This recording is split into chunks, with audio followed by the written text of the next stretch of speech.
నిన్న వైఎస్ జగన్కి రాళ్ళు ఇసిరారంటే ఎవరు? అదేంటి చిత్రమో పాపం. ఎప్పుడు ఎలక్షన్లు రాగానే ఆయనకి ఏదో ఒక గాయం జరుగుతుంది. కరెక్ట్గా ఎలక్షన్ల ముందే ఎవరో ఒకరు చచ్చిపోవడం లేదా చంపేయడం.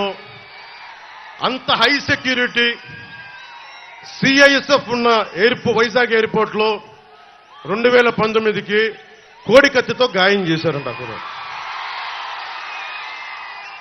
సరే, మనందరం ఏం చేశాం? జనం కూడా ఏంటి కదా, మన తిలక్ గారు చెప్పినట్టుగా, దేవరకొండ బాలగంగాధర్ తిలక్ చెప్పినట్టుగా, కొడవగంటి మనకి కుటుంబరావు గారు చెప్పినట్టుగా, మనందరం మధ్యతరగతి మనుషులు. మనందరికీ ఏంటంటే అధికారం ఉన్నోడు డబ్బున్నోడు ఏమి చేసినా దానికి ఒక నైతిక భాష్యం ఇస్తాం. పాపం కాకినాడలో ఉండే ఒక మాఫియా డాన్ ఎవరిని కత్తితో పొడిచినా పాపం ఆయన ఏ పరిస్థితుల్లో పొడిచారో పాపనండి, పాపం చంపేశారు. వైఎస్ వివేకానంద రెడ్డి గారిని ఏ పరిస్థితుల్లో పొడిచారో తెలియదండి మాకు. 30,000 మంది ఆడపిల్లలు అదృశ్యమయ్యారని పాపం జగన్ గారు ఏం చేస్తారండి పాపం. ఇది సగటు మధ్య తరగతి మనం చేసే తప్పు. ఇది మన హక్కులను మనం తెలుసుకోవట్లేదు. జగన్కి గాయం అయితే రాష్ట్రానికి అయ్యా గాయం.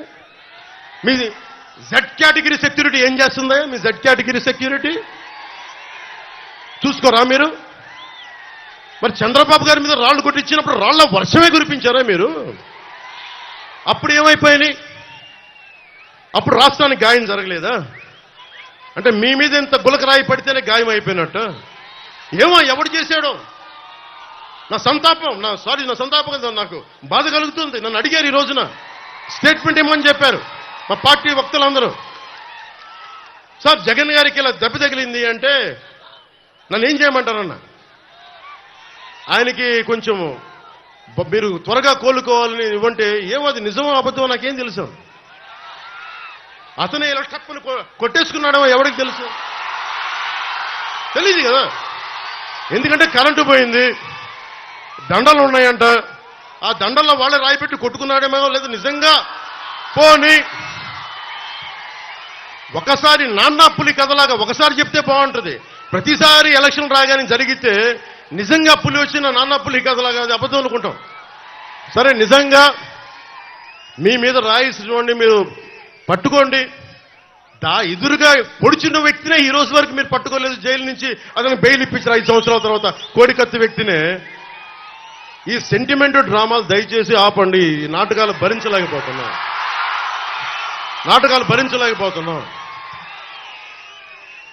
నేను వచ్చేటప్పుడు నా మీద బోల్డెన్ రాళ్లు పడతా ఉంటాయి. మనకి పీఆర్పీ టైంలో నేను ఖమ్మం వెళ్తా ఉంటే నా మీద రాళ్ల వర్షం. మా వాళ్ళందరికీ మోకాళ్ళు ఇరిగిపోయినాయి, నాకు ఈపుల మీద రాళ్లు పడ్డాయి. ఆ రోజున చెప్పుకోవడానికి మీడియా కూడా లేదు. మొత్తం కరెంట్ ఆపేశారు రాజశేఖర రెడ్డి గారి ప్రభుత్వం. మరి దెబ్బలు తిని మేము వచ్చాం. నా స్టేజ్లు కూల్చేశారు. కాదు, నేను ముఖ్యమంత్రి కొడుకుని కాదు కదా, ముఖ్యమంత్రిని కాదు కదా. మన కథలు ఎవరికి తెలియవు. జగన్ గారికి ఎంత రాగానే అయ్యయ్యో ఎంత బాధ జరుగుతుందండి. అయ్యయ్యో పాపం. అమర్నాథ్ని తిరుగు తోటలో కాల్ చేస్తే పాపం లేదు. అది వైసీపీ వాళ్ళకి పట్టదు. రేపల్లెల్లో ఒక ఆడపడుచుని దారుణంగా భర్త ముందు మనకి మానాన్ని పాడు చేస్తే పాపం దొంగతనం చేయడానికి వచ్చారండి. అలా అనుకోలేదండి. దొంగలని దుర్మార్గుల్ని వెనకేసుకొచ్చే వస్తే మనుషులు. జగన్ గారితో ఇంత పడగానే నాకు నిజంగా అనిపించింది, జెడ్ కేటగిరీ సెక్యూరిటీ మీరందరూ ఏమయ్యారయ్యా? పోలీస్ అధికారులు ఏమయ్యారు? డీజీపీ గారు ఏమైపోయారు? ఇంటెలిజెన్స్ ఆఫీసర్ గారు ఏమైపోయారు మీరంతా? ఒక అందరినీ దాడి చేసే వ్యక్తి అతని మీద దాడి చేయడానికి ఎవడన్నా సంతోషిస్తాడు? మనకి నిజంగా సాహసిస్తాడా? నిజంగా ఇంత యంత్రాంగం ఉండి పట్టుకోవడానికి మీకు ఎంతసేపు పట్టుకోవడానికి? రేపొద్దున ఎవడన్నా పట్టుకుని కూడా వాళ్ళు ప్రేరేపించారు, వీళ్ళు మీ వాడే చేశాడేమో.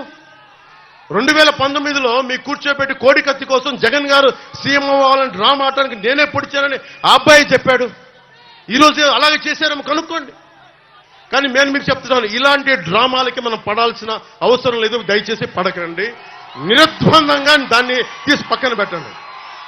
అరే, ఇద్దరు చెల్లెళ్ళు, సొంత చెల్లెళ్ళు. అరే, మా నాన్నగారిని చంపేశారు, మా చిన్నాయిని చంపేశాడంటే అడ్డగోలుగా బద్దలు కొట్టి కత్తితో పొడిచి పొడిచి పొడిచి చంపితే అందరూ గుండెపోటు వచ్చి పడిపోయాడండి. గుండెపోటు వచ్చి పడిపోయింది. వీళ్ళ కథలు మనం ఎలా నమ్ముతాం? ఈరోజు ఆయన వివేకానంద రెడ్డి గారు అమ్మాయి సునీత గారు వైరాలజిస్ట్. ఆవిడ అమెరికాలో చదువుకున్న వ్యక్తి, వైరాలజిస్టు. కరోనా లాంటి వైరస్ ని ఆవిడ దాని మీద నిజంగా వైద్యం చేయగలిగే వ్యక్తి. ఆవిడ కూర్చొని నా తండ్రిని చంపేశారు, నా తండ్రిని చంపారంటే ఒక్క పోలీస్ అధికారి దాని మీద మాట్లాడు. CBI central bureau of investigation వస్తే కడపలో కోర్టులోకి వెళ్ళనివ్వరు వాళ్ళని. ఇంత దారుణంగా ఉంటే మనందరం కూర్చొని చేతులను పొడిచి కూర్చున్నాం. మనందరం మనకు పౌరుషం చచ్చిపోయింది, మనందరికి చచ్చిపోయింది. ఎందుకు నేను వ్యతిరేక ఓటును చీలద్దు చీలద్దు చీలద్దు ఎందుకంటానంటే ప్రజాస్వామ్యాన్ని కూలి చేసేవాడు ఒకడు కూర్చొని మనందరినీ పొడుస్తా చంపుతా దోపిడీ చేస్తా ఉంటే ఎంతకాలం భరిస్తాం? ఎంతకాలం?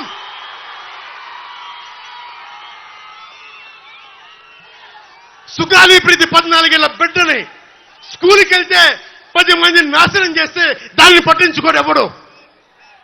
జగన్మోహన్ కి బొక్క పడితే, చిన్న గులకరాయి పడితే రాష్ట్రం అంతా ఊగిపోద్ది.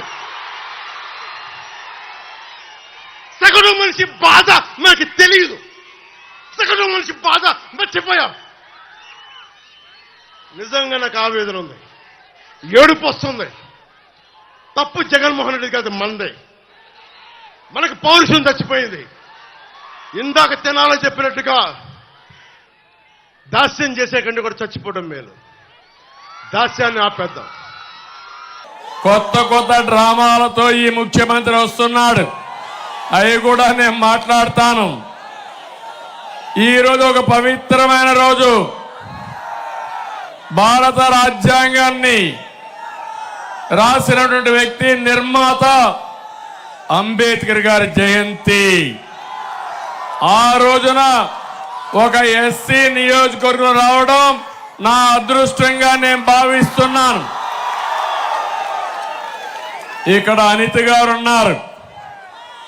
వారి నాయకత్వంలో ఒకటే హామీ ఇస్తున్నా, అన్ని విధాల అభివృద్ధి చేసే బాధ్యత ఒక పక్క నేను, ఇంకో పక్క కేంద్రానికి సంబంధించిన రమేష్ తీసుకుంటామని మీ అందరికి హామీ ఇస్తున్నా.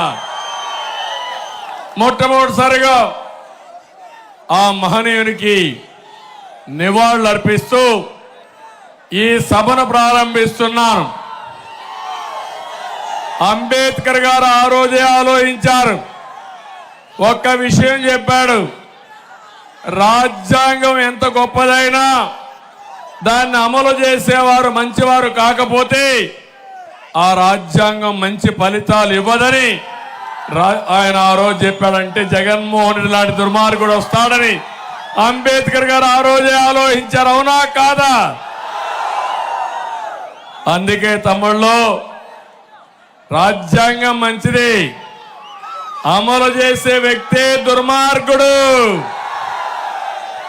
మళ్ళీ ఆ రాజ్యాంగాన్ని అమలు చేసే బాధ్యత మేము తీసుకుంటామని మీ అందరికీ హామీ ఇస్తున్నా.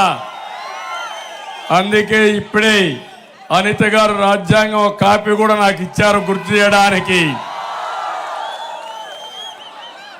ఆయన ఇంకొక మాట చెప్పాడు, మీ చేతికి నేను పదునైన కత్తినివ్వడం లేదు, కానీ ఓటు హక్కు ఇచ్చాను మీ అందరికీ. ఓటు వజ్రాయుధం. ఇప్పుడే మా తమ్ముళ్ళు చెప్పారు, ప్లే కార్డు పట్టుకున్నారు, నా మొదటి ఓటు నీకే సిబిఎన్ అని ఇప్పుడే తీసుకొచ్చారు. శభాష్ తమ్ముళ్ళు, నీ ఓటు కూటమికి వెయ్యండి. మీ భవిష్యత్తుకు గ్యారంటీ మాది. సిద్ధమా యువతుల? సిద్ధమా తమ్ముళ్ళు? నేను ఒక్క విషయం మీకు చెప్పాలి. అంబేద్కర్ గారి సిద్ధాంతంతోనే తెలుగుదేశం పార్టీ పుట్టుక. అందులోనే సామాజిక న్యాయాన్ని పాటించిన పార్టీ తెలుగుదేశం పార్టీ. అంటరానితనాన్ని నిర్మూలించిన పార్టీ తెలుగుదేశం పార్టీ.